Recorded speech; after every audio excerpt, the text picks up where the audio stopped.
Dead Space deserves to come back, and here's why the industry needs it.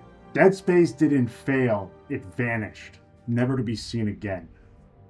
Although, not everything stays dead forever, especially when there's life underneath. Sometimes, if enough commotion is created, like Convergence, then another outbreak is possible.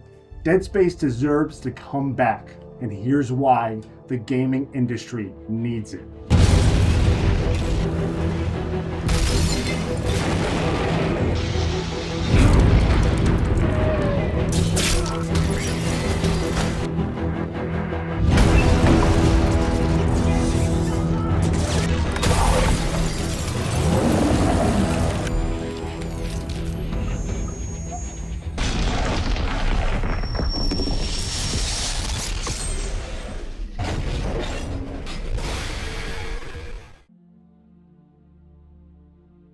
Dead Space isn't just a great game. It's the blueprint we stopped following. When you were originally creating Dead Space, what was the core identity of the franchise you wanted players to feel the moment they stepped into the Ishimura? Tension and fear. And it doesn't take long before you're on there or before something happens. And that's on purpose, just to like, wow, they're already going to do this to me. And then we did the chase scene. So this was just introducing you to a new type of horror.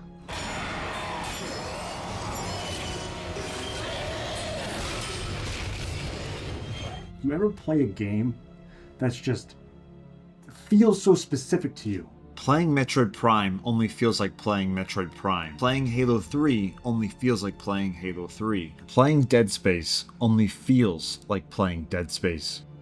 Dead Space still feels unique even today. Looking back now, what do you think separated it from other horror games at the time? I remember just going into it with like 18, 20 people at the time and just saying I wanted something new everywhere. I mean, I had come into it with ideas of no HUD and just remember it came quickly. That was more of a group effort. I was looking for ways to find a new way to kill characters, and we started experimenting with that. When we sat down, and I would sit down with the special effects people and say, okay, well, here's what I think we should do differently. So it was every department was supposed to have something. Now, in a lot of cases, it was already there where, I said, we're going to do 0G. We're going to really play with audio. Another thing is that EA, at some point just left us alone. We were so excited to make it because remember, that's like the first new IP EA had made in a long time, especially Red Dead Shores. There was a lot of excitement that it was going to be this kind of game. And the crazy part, it's actually been 18 years since Dead Space 1 came out, and it still holds. Like the hunter holding my attention every time that bastard shows up. I hate that thing. Was immersion always one of the most important pillars of the game's design? Absolutely, because immersion is, you need to believe that you're in that space, or else, how's it going to scare you? Quarantine activated. If you feel like you're watching someone get scared, it's not quite the same. You have so many people tell me they turn off the lights, they put on their headphones, whatever they do, and I'm like, that's exactly, the way to play it, if you can. What worked so well in 2008, the remake respected it. Better visuals, light tweaks, Isaac talking, fucking monsters, and more lore that deepens the sequels. That marker, that's the symbol of the Church of Unitology. Another big thing to Dead Space was we got so many bugs, man. I don't know if we got through all the C bugs, but we got pretty close. And we even got a letter from Sony Europe saying it was one of the cleanest games of that generation. Because of modern gaming, it's gotten safe. Different IPs, taking risks. This is what makes the industry great. Innovation is one of gaming's centralized core pillars. How can we make something fun, but different? Dead Space was never the problem. It was ahead of its time. And now it's time to make us whole again. Looking back, did you ever expect Dead Space to still have such a passionate community almost 2 decades later?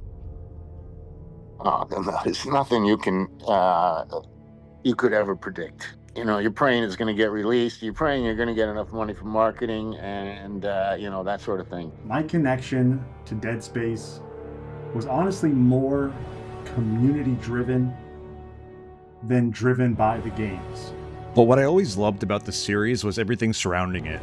The sound design, the gameplay, the narrative, the graphics, the immersion of everything existing inside the world instead of separate menus, and of course, the iconic idea of cut off their limbs when fighting necromorphs.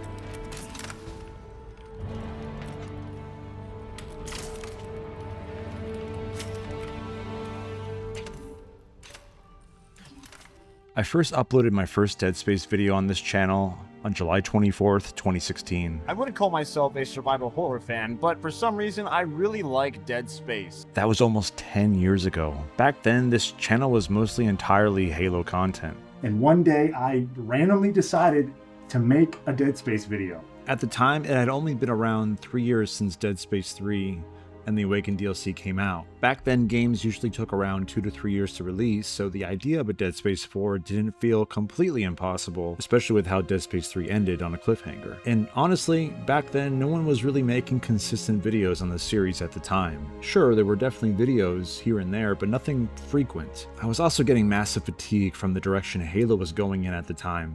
Halo 5 had just released and Warzone Firefight came out, and personally, I hated the pay-to-win direction it took compared to classic Firefight. Won't wreck packs with special weapons break the exquisitely refined balance of arena multiplayer? Secure your noise hole, soldier! Grown-ups are talking. Damn it. So I naturally started pivoting towards another franchise I really liked. What I didn't expect was the overwhelming support. That first video got decent attention, but it really blew up on October 8th of 2016 when I uploaded a video called Dead Space 4 Not Cancelled. That video today has almost 77,000 views. And it wasn't just the only one. Multiple Dead Space videos on this channel blew up, including one sitting at over 156,000 views today. Over time, I kind of became one of the voices of the community. That might sound like an exaggeration, but because of those videos, I actually ended up interviewing Gunner Wright, the voice of Isaac Clarke, in Dead Space 2, Dead Space 3, and the Dead Space remake. If that were to ever come to light, would you be down to reprise your role as Isaac Clarke again? Absolutely. I also interviewed Tanya Clarke, who was the voice of Nicole in Dead Space 2. So if Dead Space 4 was in production and like Visceral Games approached you again, you would be down to voice act in a Dead Space 4? 100,000%. I was uploading so much Dead Space content that eventually Visceral Games even noticed. On March 8th, 2017, they said, quote, when asked about Dead Space 4, there is always a chance if enough people want it. Later, I got in contact with an employee at Visceral who put me in contact with someone at EA, and those videos went live on May 19th and May 27th of 2017. And honestly, it was crazy that we got EA to notice that there was still interest in the series. Enough for even a producer named Zach Mumbach to comment on wanting a fourth game. That was on June 21st, 2017. Unfortunately, we all know what happened to Visceral Games.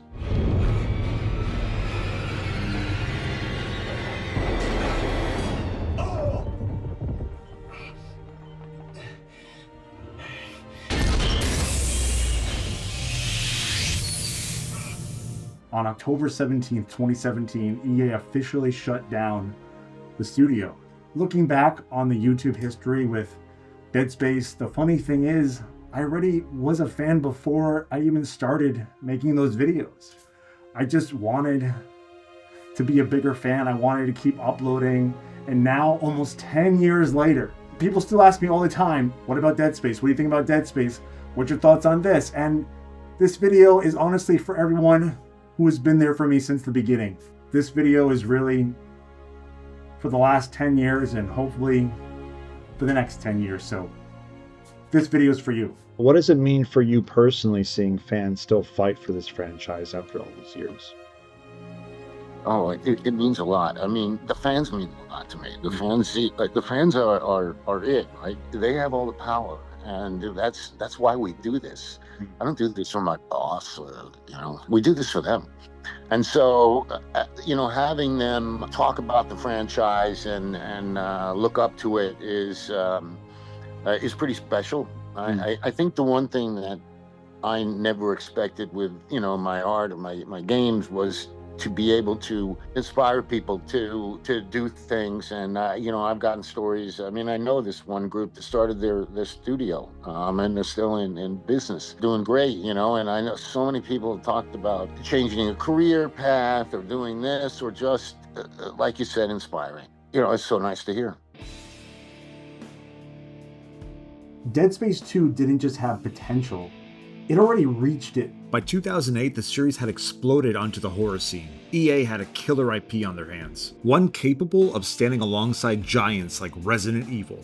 And that eventually led to what I personally think is the peak of the franchise. It's time we talk about the legendary Dead Space 2.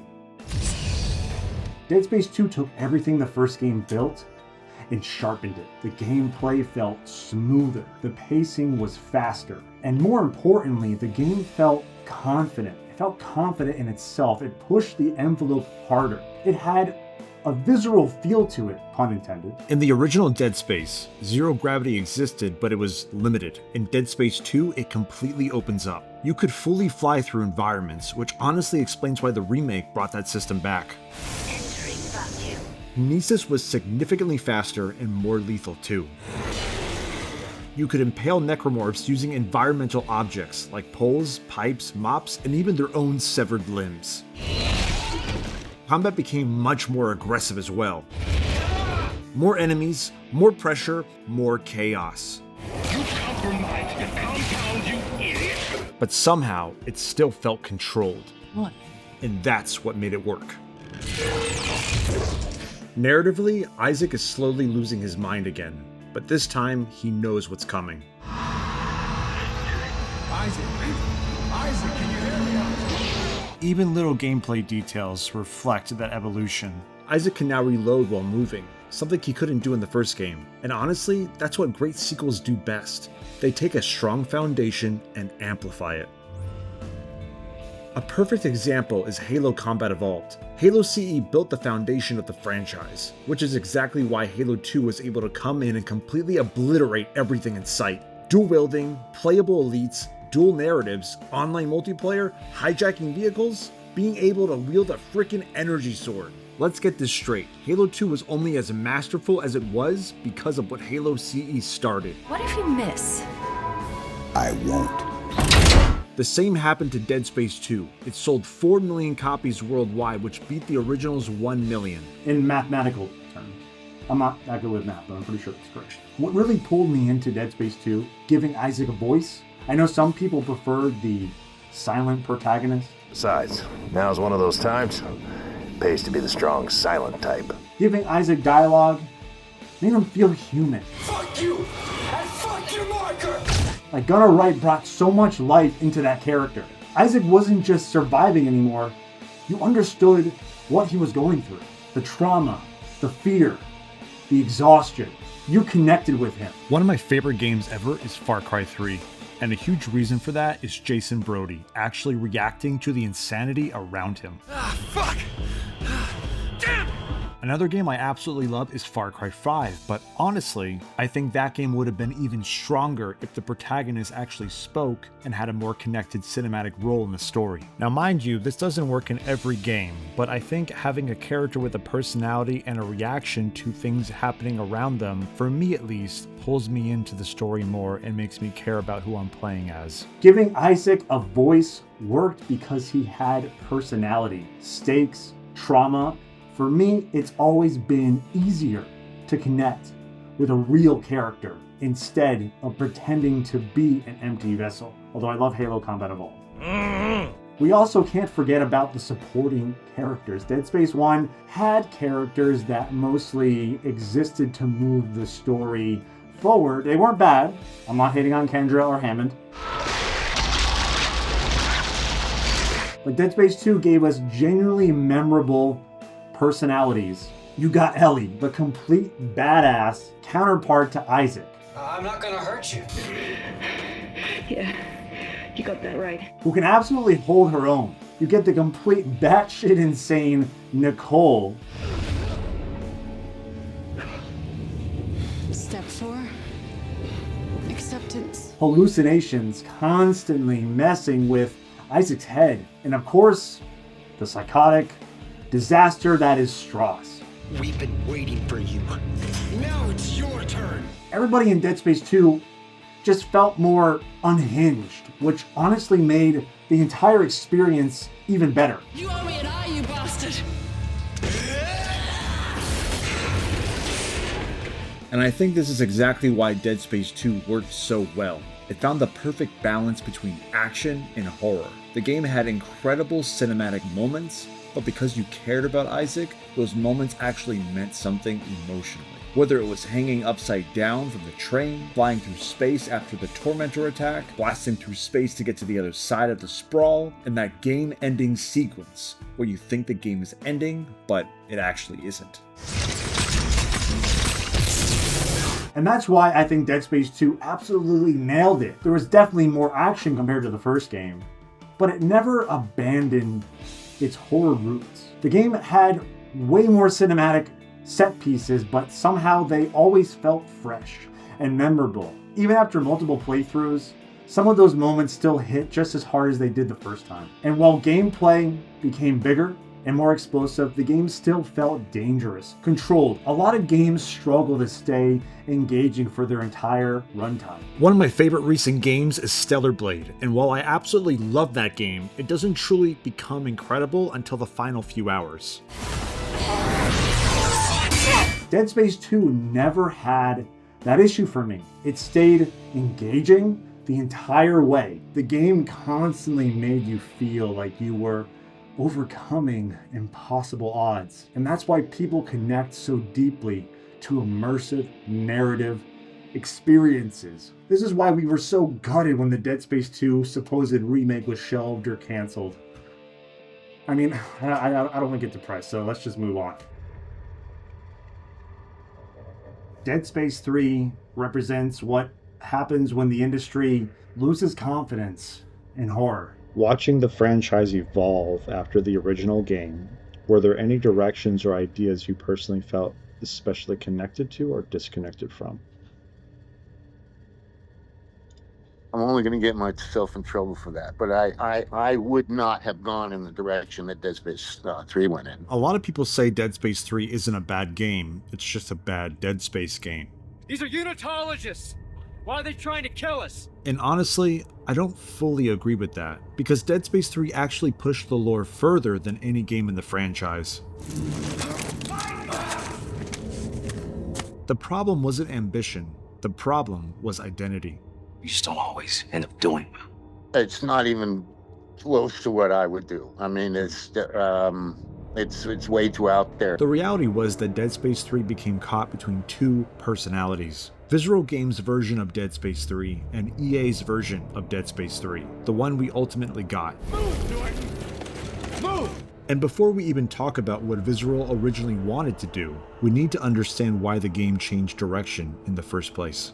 Oh shit! This one's regenerating! From EA's perspective, the situation probably looked simple. We're now 2 major games deep into this horror franchise. EA reportedly wanted Dead Space 3 to sell around 5 million copies. And at the time, the franchise that inspired Dead Space the most, Resident Evil, was also shifting heavily towards action. Now, to be fair, eventually that would catch up to Resident Evil, causing a midlife crisis which would lead to the spiritual reboot of Resident Evil 7, the game that would go on to undoubtedly revive the series in general, providing further proof that abandoning your core principle was never the solution, or at least wouldn't last very long. Do you think horror franchises can struggle when they start losing confidence in their core identity? I don't think it's that per se. The original creative vision leads first movie to the second movie. You know, if that person isn't involved, it is not going to go in the direction that they had planned, and not even that I had planned. Just where my mind goes. This just happens all over, and sometimes they capture. I mean, look at Dead Space 2 was a stellar game. We're all gonna burn for what we did to you.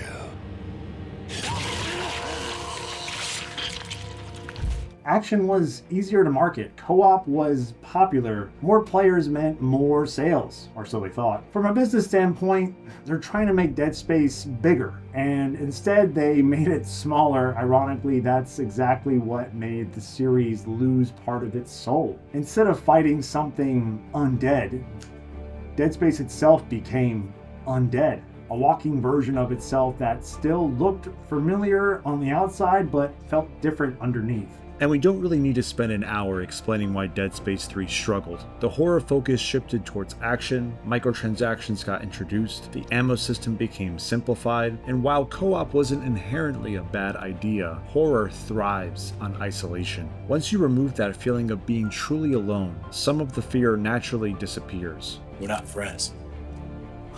And honestly, this is the danger of chasing a broader audience. Just look at Halo. When you try to appeal to everyone, you eventually stop truly connecting with anyone. Instead of doubling down on what made Dead Space unique and building new fans from that identity, the series slowly drifted away from itself. And in the end, Dead Space 3 died the same way a lot of franchises do. Not because it lacked potential, but because it stopped trusting what made it special in the first place. I turned my back on the world because I was afraid of what needed to be done. Ellie, I'm not afraid anymore. I wanted to shift focus for a second to the alternate timeline, the version of Dead Space 3 we almost got if EA fully trusted Visceral's original vision. Instead of John Carver's storyline we ended up getting, there were early ideas involving a shadow version of Isaac himself. Almost the Dead Space version of Mr. Scratch from Alan Wake. The idea was to push Isaac's psychological deterioration even further, slowly losing his grip on reality more and more throughout the game. One of the things fans still talk about is Dead Space's psychological horror. What do you think, or why do you think fear rooted in mental deterioration and isolation resonated so strongly with players? Bringing on the hallucinations and things like that, that came a little bit later, I want to say. I thought I saw my brother again. He waved to me like nothing was wrong. The religion and Nicole came in. They don't all come in day one, right? You're struggling with mechanics and story and things like that. But with the religion, I felt like we needed something different in the game, something else in the game, that something was missing game-wide. I didn't know what it was. Isaac? Is that really you? I had done a study, my own study, on the different types of horror. I don't know if I came up with like 22 different, subgenres and stuff. And one that I was missing was ghosts. I don't believe in the ghosts and stuff like that. And I don't like ghosts because they don't have rules, right? But a hallucination is a real thing. Yeah, it has a rule. You can't kill it. But it can also screw with your mind. By dipping our toe in it and not sticking the whole game in psychological fear, that it resonated with the other kind of terror, and so they worked well together. And I think that's one of the reasons Dead Space always stood out to me. Underneath all the horror, monsters, and gore, the series was always heavily rooted in psychological trauma and mental collapse. Even today, mental health isn't taken as seriously as a lot of other illnesses, which honestly makes these themes hit even harder now than they did back then. The original version of Dead Space 3 sounded incredibly exciting. Instead of leaning into more action, it sounded like Visceral really wanted to triple down on the psychological horror and survival elements, exploring the terrifying effects of long-term marker exposure, and what that would slowly do to someone's mind. To be fair, I can understand why EA probably thought a horror game centered around dementia-like psychological deterioration might not sound commercially marketable on paper. But sometimes the best ideas don't sound safe. Dead Space 3 didn't do well because you felt EA's presence throughout the game far more than the previous two. I still think those original concepts could work incredibly well in today's market. If Dead Space 4 ever becomes a reality, especially considering on how Dead Space 3 ended, that would be honestly a great transition and a great segue into something new. Dead Space 1 and 2 feel like a game Visceral intended to make, and Dead Space 3 feels like a game Visceral was told to make. As I mentioned earlier in this video, back in 2016, I started the Dead Space 4 movement. We managed to get a surprising amount of attention around the franchise, including a response from Visceral Games themselves. When people asked about Dead Space 4, they replied with, "There's always a chance if enough people want it." If enough people want it. Because in a lot of ways, that's exactly what held Dead Space back. Not enough people showed up for the series when it needed it, when it needed support the most. Visceral posted that message on March 8th, 2017, and then 223 days later on March 17th, 2017, EA shut the studio down. And the reasoning behind it honestly says a lot about the industry at the time. The Star Wars project Visceral was developing reportedly wasn't considered commercially viable anymore because EA wanted something bigger, more open world, more broader appealing. There's that phrase again, broader audience. It's ironic. A lot of the time, chasing a broader audience feels like the exact same thing that often kills a franchise's identity in the first place. After Visceral shut down, EA shifted harder towards multiplayer games, monetization, and live service experiences, which were all things Dead Space fundamentally wasn't. Around that time, there was even a growing idea in the industry that single-player games were becoming too risky, that they couldn't maintain long-term engagement, that narrative-focused experiences were dying, that horror games were harder to justify financially. For years, the industry treated horror and single-player games as risky. Why do you think audiences are reconnecting so strongly with immersive horror experiences again today? Well, I think there's been quite a bit of 2D games or going back to the earlier days and, top down and roguelike and stuff like that. To me, it all started in COVID around that time. Because people were searching for every kind of game to play at that time. And it just kept going. And I think it's just, when you're 16, 17, 18 or whatever, and you're playing video games with your friends, it's a much different experience than when you're 25 or 30, right? Because at those ages, you start to get into like, I'm coming home from work or I'm doing this, or you're just changing. And then life in general just has cycles, man. Horror is one that it doesn't go out of style too much. Maybe the types of horror.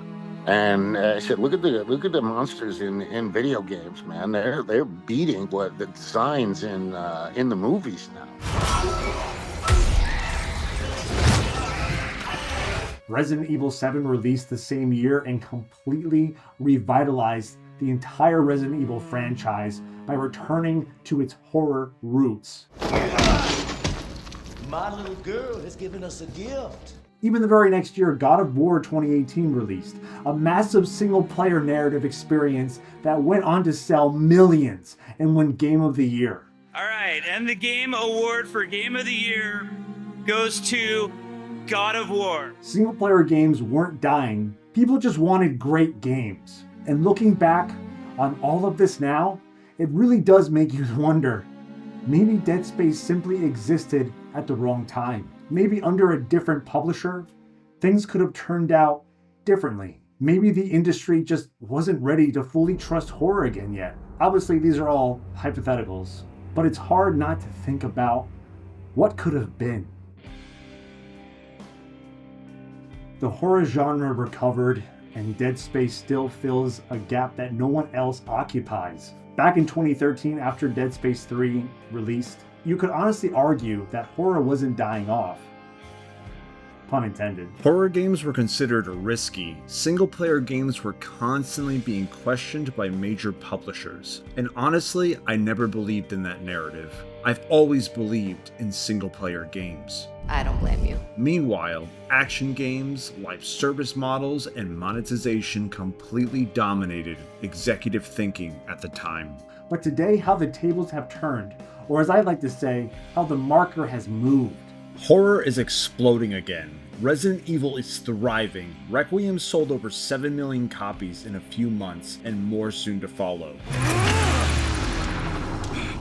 Granted, the IP is already established, but still, the sales mean something, especially coming from a horror-dominated series. My favorite part of that game is the Rhodes Care Center, which is horror-dominant, focused on Grace's POV. After more than a decade, Silent Hill came back with Silent Hill 2 Remake, selling over 6 million copies, which is incredible given how little the series has sold in general. You can say horror is niche, but I think we as gamers can all appreciate quality, especially consistently over time with more entries.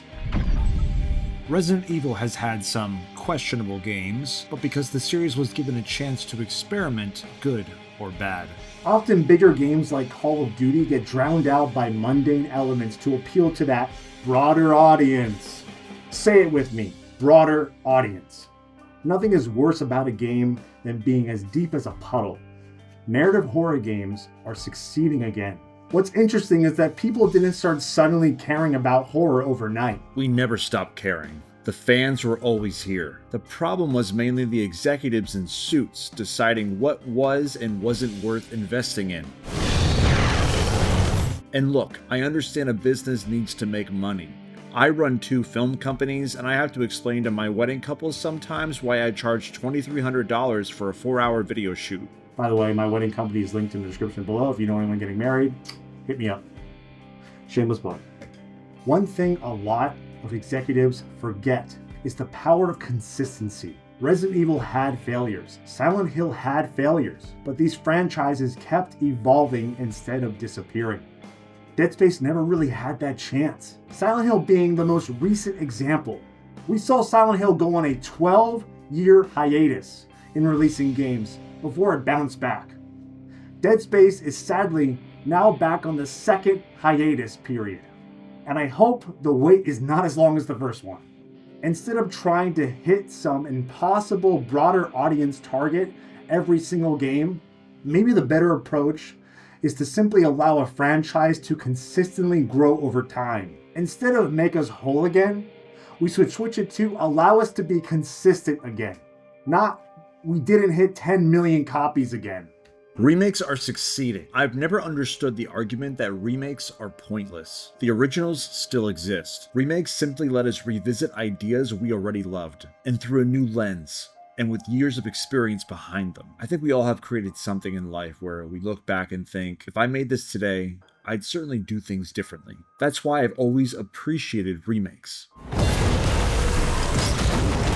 And when you look at horror today, there's still nothing that fully replaces Dead Space. Nothing else truly filled that gap. Using stasis to slow down enemies, while launching sharp objects through necromorphs with kinesis, there's still nothing else that quite feels like that, especially on a widescreen PC setup where the entire interface feels embedded into the world itself. Once you experience that level of immersion, it's hard to go backwards. Nothing really scratches that Dead Space itch except Dead Space itself. I'm not asking for Dead Space to come back because of nostalgia, even despite everything I've said about wanting a Dead Space 2 remake. This isn't about returning to what already worked. It's about expanding an idea that still hasn't been fully realized. Do you think the gaming industry underestimated how much players still value single-player games? I think in 2013, EA made a statement that no one plays single-player games anymore. They were like, we don't need single player. And then we started getting analytics that came back and said, well, 18 million people played single player. And then the analytics showed like 17 million moved over to multiplayer after that. So it's a hard one to capture, the single player. People, my kids, what they do is they're playing all their online games with their friends, whatever, and then a big game comes along. They go and they will play that for the next 2 days, get through it, love it, and then go back to their other thing. So I think it's it's kind of a strange pattern. Yeah, I mean, I've been saying the same thing about AAA games. Everybody's like, AAA games are dead. Graphics don't matter anymore. And I'm like, yeah, just give it another 2 years, when all of a sudden you want to play a Call of Duty game and it looks like it's, cartoons, right? Or it's not the same. There's always going to be, I know so many AAA games that are being made right now. The Dead Space remake already passed the comeback test, proved the identity of Dead Space still worked in the modern gaming world. We as fans were never crazy for wanting more from this franchise. The series still has a lot of life left in it. Hell, even after everything that happened in the original game, the USG Ishimura still had oxygen left in it, enough to get it to Titan Station. Yeah, that's an actual thing that happened. Check out Dead Space Salvage. Somehow, even the Ishimura itself refused to die. What were your thoughts seeing the Dead Space remake modernize the original while still staying true to its identity? I didn't play the whole thing. It's kind of hard for me. They never even called me, man. Just a little, hey, we're gonna redo your game, man, to remake your game, which I think is an honor. And I thought that they did it justice. Some of the AI was different. Some timing was a little different. Overall, it was a really good game. Looked spectacular. I actually, I wrote to them, said the same thing. You guys did a really good job, and I appreciate that. The reason the remake works so well is because it respected the original game's identity. Instead of chasing trends, Dead Space 3, the Dead Space remake modernized Dead Space without losing what made Dead Space feel special in the first place. Isaac finally felt like a fully realized character, instead of a reflection to the environment. The new intensity direction constantly kept players on edge. The breaker system added more options. The game even added in side missions. Side missions in a Dead Space game that didn't feel forced. A mission learning more about the hunter. And how do you feel now? Dead. Awake. Whole. A mission gathering dead official rigs to create a master key to gather more resources, something you were already doing. Master security override generated for Isaac Clarke.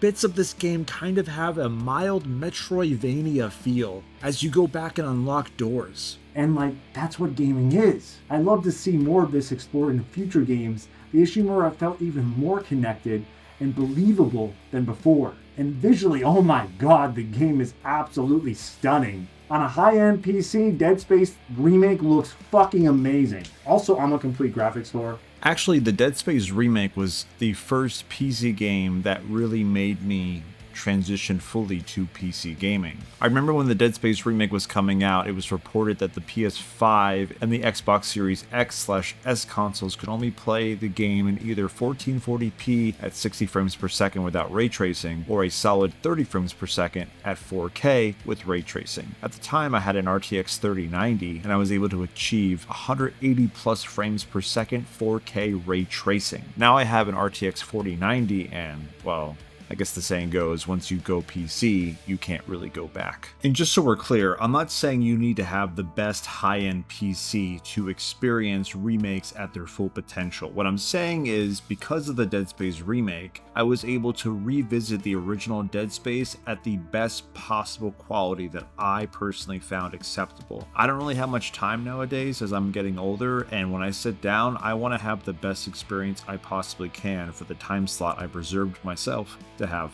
at that given moment. Now that means playing Dead Space Remake at 4K ray tracing maximum frame rate. That's exactly what I want and will do. It's one of those games that generally makes your jaw drop. The lighting, the shadows, the atmosphere. It feels like survival horror trapped inside a nightmare quality tech demo. On top of that, they still included fun fan service things like the foam finger, just like in Dead Space 2 and Dead Space 3. They included loads of extra cosmetic unlocks, including two of my favorite all-time suits. The Burnished suit, which has an awesome tagline, "A polished titanium rig for those who conquer the greatest challenges without a scratch." My favorite suit, though, is the Venture suit. It gives me a modernization look for the lead Dead Space 2 suit, the Advanced suit. It also reminds me of the Venator helmet from Halo, which ironically was based upon Dead Space helmets themselves. Being heavily inspired by Dead Space is also the helmet of me, the Silver Bullet. Looking at what the remake added, it felt like the developers at Motive genuinely cared. Soon may the carrion come to save our souls and take us home. One day when the fixing is done, we'll take our leave and go. I know they did if you watch the behind the scenes videos. Which is why it's honestly frustrating seeing EA still attach such massive expectations to the franchise. I mean, I guess you could say they expected Dead Space to sell millions upon millions, which is flattering to think about, but we know that isn't the case, sadly. Maybe EA is just as surprised as us why not many people play Dead Space. You know, I never really thought about it that way. After a 10-year hiatus, the remake still manages to bring Dead Space back into the spotlight. And still, it sold over 2 million copies as of 2026. If this really ends up being the last Dead Space game for a while, at least we got what was arguably the best entry in the series since Dead Space 2. And I think as fans, we should genuinely appreciate that, because getting a remake this faithful after a decade of silence honestly feels like a miracle in itself. Did it feel validating seeing players reconnect with the franchise all over again, or even new players? Oh, absolutely, and I think in that way it was important enough, right, to get more fans. But to EA, they don't talk about numbers or anything, so you know, it must not have worked. But you know, there are formulas to games that work, and when you don't follow it, when you want to go around the you know, cut corners and not do this, it's not going to work out. So I just feel just a few things were off on that launch. I think if you ship it about a month and a half after Callisto Protocol, where all different kind of hype was going in every which direction at that time, I mean, they're lucky we stumbled out of the block. As we're making Callisto, we were wondering about some of the decisions they had been making, because obviously we're watching it closely because of our game coming out. Like I said, I took it as like, hey man, they want to remake my game, that's pretty cool. But at the same time, it was a bit of a distraction. What it does is it distracts your team. Glenn, what about Dead Space coming out and like blah blah blah? So you know, there's just a lot of noise around it. And you know, they come out in January. I mean, and I think the days of like what we used to call grandma money are kind of over. You get your cards and you just buy it online that day. It just seemed like a really difficult window. You know, I think people, you know, maybe at that time had a little bit of buyer's fatigue after Christmas. This entire video has basically been one long pitch to bring Dead Space back. Don't you want to be reunited? Because after revisiting this franchise again, replaying the remake, looking back on all the history, remembering what made these games special, I genuinely don't understand how the industry can just sit on an IP like this and do nothing with it. Dead Space is just so fucking good.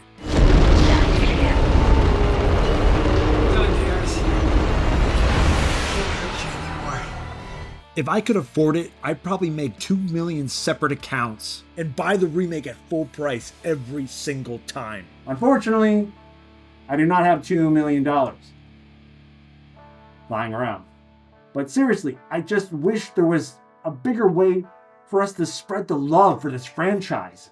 Because maybe if enough people still care, maybe we really do get closer to a Dead Space 2 remake or Dead Space 4, or honestly, anything Dead Space.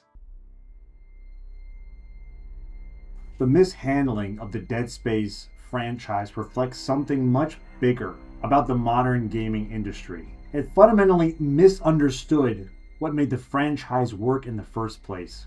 And throughout this entire video, I keep coming back to the same two words: immersion and identity. Because people don't fall in love with Dead Space, the action game, or Dead Space, the open world game, or Dead Space, the live service game, or Dead Space, the multiplayer experience. They fall in love with Dead Space. And to be fair, multiplayer itself was never inherently the problem. Dead Space 2 had multiplayer, Dead Space 3 had co-op, and some of it was honestly fun. But I think most fans would agree, if given the choice, we would rather have an incredible focused single-player experience first. Do you think modern AAA gaming sometimes loses sight of immersion and identity while chasing broader trends? So, like the first games that come out, PlayStation 5 comes out, right? They're all going to be AAA, right? They're going to be the big ones because they're the only ones that have enough people and enough money to get through trying to figure out what a new platform is, and they don't come with instructions, and they come with a lot of bugs and a lot of problems. And so it's the big games. And I think the first ones that come out are the ones that companies put their money behind and muscle. And so you're going to get your Resident Evils and Madden and stuff, but you are going to get Horizons. You are going to get your different games coming out at launch, and those are going to be good. And then by the third or fourth game, generation of games coming out on that platform, you're going to start to see, copycats or wannabes. With all due respect, it's not always the team. Well, they've agreed with the company on which direction to go in, but there is a lot of safety, and you can understand it's a lot of money. That's why the idea is number one. The creative lead has to have that vision, have a strong vision of it, be really passionate about what they're working on, know their stuff. Those are the people who should be taking on the big AAA games, because what I saw during COVID wasn't that way. People were given these gigantic titles, 150, 200 million dollars, and I'm thinking, I know many of them, and they're like 5 years away, because the big games are big. I mean, it's not just the 200 people you may have scattered around the globe, but you actually have 500, 600, because you got people testing overnight, and there were too many ideas. I was doing some studies on the AAAs, and just because I was hearing so much shit around, 2016 through 2018, I think there was about 35 to 40 AAA games released a year. There would be a couple failures along, not released, being made, 40 to 40 games, 35 to 40. And along the way, we'd lose a percentage. I think, 20% or 25%. And then what came out was 45% came out around Christmas time, around the holidays, between September and, that golden window there. So that's about 17 games or something like that. So it's a little less, but the market could handle it. There was going to always be a couple of failures in there. You know that, right? Yeah. But the market can handle it. Then after COVID, we started going up. Now we're shipping 50 games a year. So now you're shipping 10 to 15 games, AAA games, a year more into a market that's pretty much the same size. And actually people are saying, we don't really want this game right now.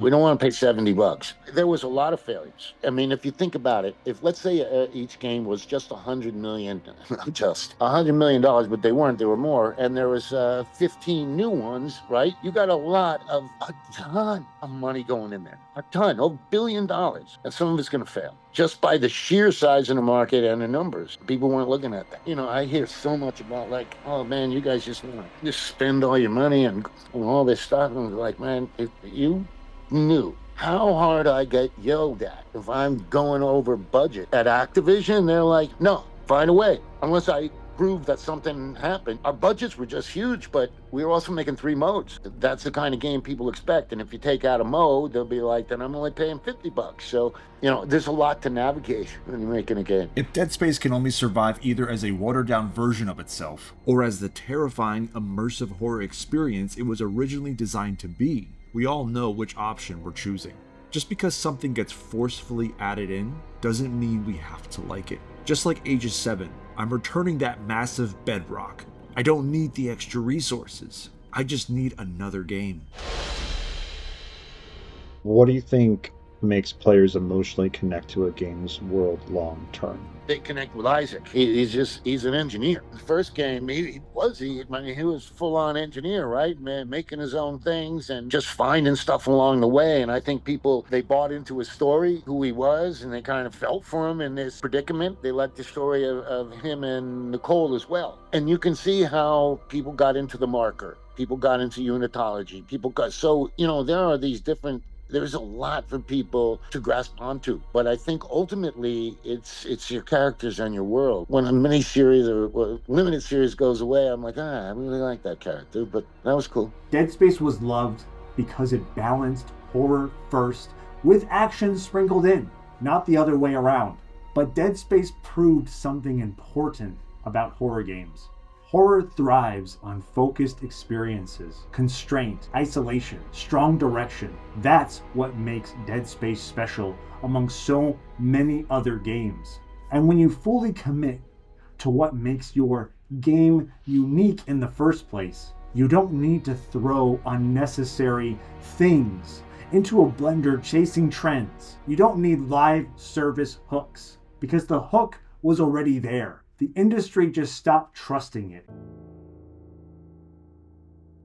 It's not often we get a video game series that generally stands the test of time. The fact that Dead Space even received multiple mainline games, spin-offs, comics, and an entire expanded universe is already more than most franchises ever get. So maybe the real question is it wrong for us to want more? Is it wrong to want more from something that maybe felt finished? As bleak as Dead Space 3 Awakened ending is, does everyone just die in the end? Because even if Dead Space eventually came back again someday, eventually we'd probably end up where we are back right now, asking ourselves the same question. Was it enough?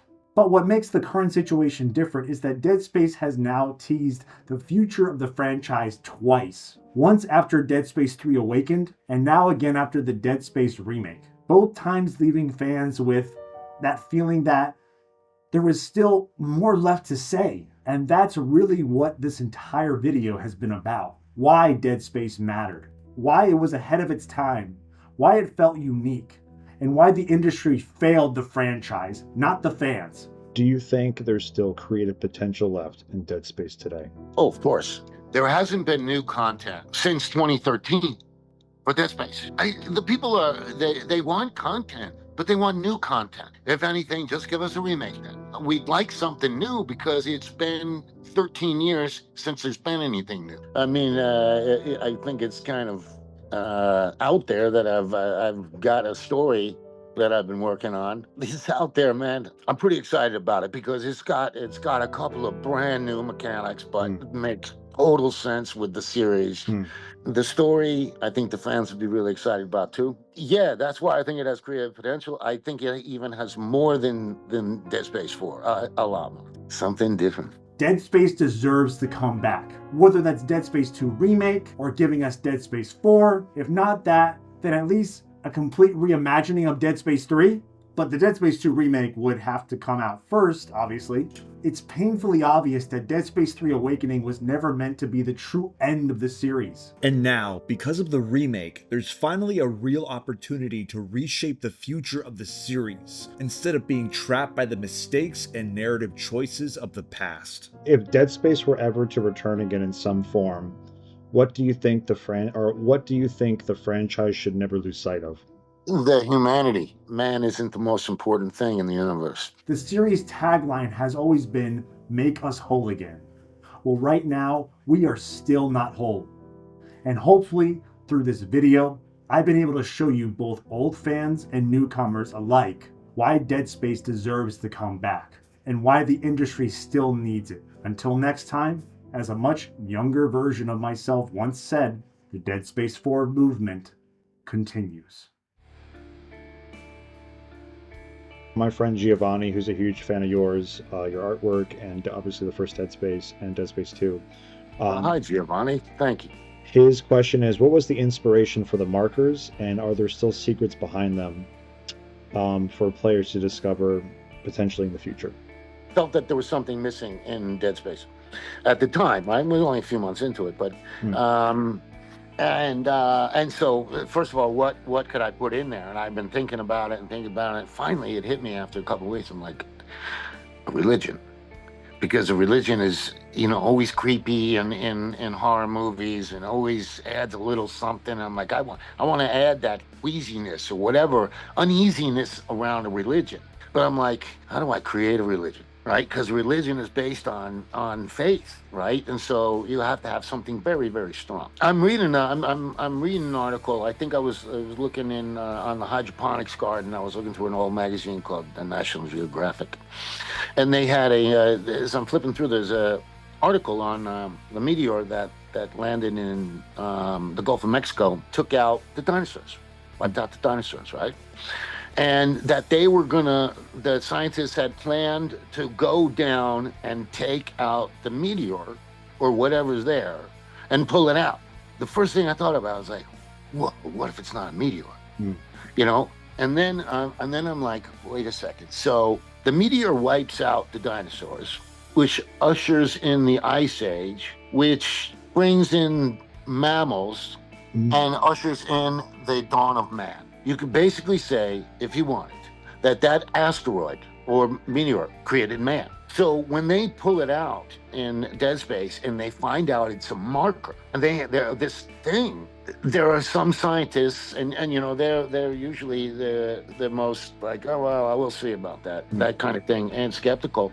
But some of them said, oh my God, this created man. And then the others went, what are you, crazy? You know, okay, yeah, this probably just fell out of spaceship, or there's an explanation, but it didn't create man. But the people who believed in that, they really believed that scientifically they had the creation of man. And so now you have faith. I believe that they put it there on purpose, right? That they did this to create man, and then the other ones were like, yeah, whatever. The significance is that it showed that man was created by something that was made. I mean, if you, of course, believe in evolution, which I do. It's a very significant thing. It was a very big part, and it came about as one of those ideas that probably took a month for me to, because I was just kind of doing that at night, just didn't want to say much about it. And then when we brought up the religion, everybody just glommed onto it, and the team loved it. Well, that's all the questions I have for you, Glenn. I wanted to say thank you so much for taking time out of your busy day to speak with me. I know that recently I saw an article where apparently EA got new people in charge, and I saw an article where you wanted to potentially pitch Dead Space 4. This is not a question, I'm just talking. Yeah. So me and the fans are going to keep loving Dead Space. We're going to keep replaying the original, the second, the third, the remake. We're going to keep bringing attention to it as much as we can. Try to convince people to keep buying the series. That's what the series needs, is just more love, more attention. Yeah. We wish you the best in pitching a Dead Space 4 and then a next Dead Space project. But we value what you've made so much. Honor talking to you, and like I said, good interview, James. Thank you. And please, good luck, and we are rooting for you. Yeah, well, I'll keep you guys informed, and it's actually bigger than just making Dead Space 4 is what I hope, but we'll see. I'll see. It's a big thing. Okay. But I thank all the fans and everybody for keeping in touch with Dead Space and playing it, and it's such an honor to have made a game that you guys welcomed into your homes. So thank you.